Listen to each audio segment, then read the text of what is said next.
ফেনী ও বামনা নদীর জোয়ারে উপকূলীয় বাঁধের প্রায় ৩ কিলোমিটার নদী গর্ভে বিলীন হওয়ায় অসহায় পরিবারগুলো আশ্রয় নিয়েছে এরশাদ কলোনি ও বেড়িবাঁধের পাশে।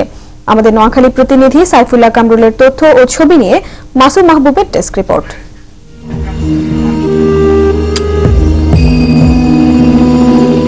নদী ভাঙনে সব হারিয়ে চরল্যাংটা ক্লোজার ঘাটের পাশে এরশাদ কলোনিতে বাস করতেন ফজলু মিয়া। স্বপ্ন হারানো মানুষ আবার স্বপ্ন দেখতে শুরু করেন এই আশ্রয়টুকু পেয়ে, কিন্তু আবারও নদীর ভয়াল থাবা শেষ আশ্রয় কেড়ে তার স্বপ্নকে দুঃস্বপ্নে পরিণত করে। সবুজ বাগান ভাসায়ও না লোনা জলে, আমার মায়ের দুঃখী বাসর ঘর। নদী ভাঙনে ফজলু মিয়ার মতো হাজারো ফজলু মিয়ার জীবন এখন অন্ধকারে। উপকূলের অসংখ্য পরিবার এখন আতঙ্কে দিন কাটাচ্ছে তার মতো। অন্তত ২০০০ একর জমিন এই বছরের ভিতরে বাঙ্গি নদীতে বিলীন হয়ে গেছে। বর্তমানে এখানে ৫,০০০ পরিবারের মতো ছিল এই বেড়িবাঁধের পাশে বাড়িঘর করি।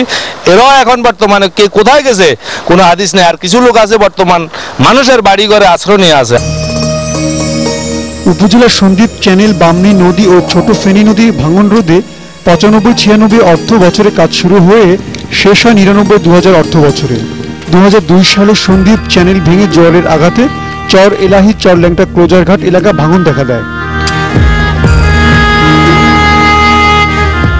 অভিযোগ, সুষ্ঠু পরিকল্পনার অভাব ও এক শ্রেণীর কর্মকর্তার যোগ সাজশে কেবল লোক দেখানো কাজ হয়েছে ভাঙন এলাকায়। ভাঙনে ৪টি গ্রামের অধিকাংশ অংশ বিলীন হয়ে গেছে। ২-৩ বছর আগে তারা সেখানে বস্তা দিয়েছিল, বস্তাটাও গুণগত মান হয় নাই। এটা দুলিশে বৃষ্টি ইয়ের সাথে জোয়ারের সাথে মিশে গেছে। তারপরে ব্লক ১৫ কোটি টাকার ব্লক দিছে, ব্লকগুলোর গুণগত মানও ভালো হয় নাই। অব্যাহত ভাঙন ঠেকানোর নামে পানি উন্নয়ন বোর্ড কনক্রিট ব্লক দ্বারা প্রতিরক্ষামূলক প্রকল্প হাতে নিলেও স্থানীয়দের অভিযোগ, চরল্যাংটা থেকে চর বালুয়া পর্যন্ত ক্রস ড্যামের কথা বলেও তারা কোনো ব্যবস্থা নিচ্ছে না। বর্তমানে প্রকল্পটি স্থগিত আছে। পুনরায় স্টাডির মাধ্যমে ফিউচারে কোনো প্রকল্প নেওয়ার সমীক্ষান্তে প্রকল্প নেওয়া হবে। এখানে একটা ক্রস ড্যাম দেওয়া হলে তাহলে এই এলাকার ভাঙন রোধে একটা বিশাল একটা ভূমিকা পালন করবে। তো আমি এটা যথাযথভাবে জানিয়ে দেবো যেন একটা সমীক্ষার পরে এখানে একটা ক্রস ড্যাম দেওয়ার ব্যবস্থা উদ্যোগ গ্রহণ করে। একদিকে ক্ষুধা, অন্যদিকে দরিদ্রতা, আবার এগিয়ে আসছে রাক্ষসী নদী। শেষ আশ্রয়স্থল বাঁচানোর জন্য প্রতিনিয়ত জীবন যুদ্ধ চলে এই অঞ্চলের মানুষদের।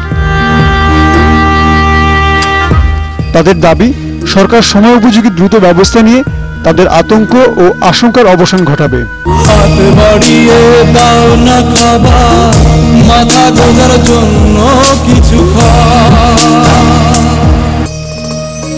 মাসুম মাহবুব, দিগন্ত নিউজ ডেস্ক।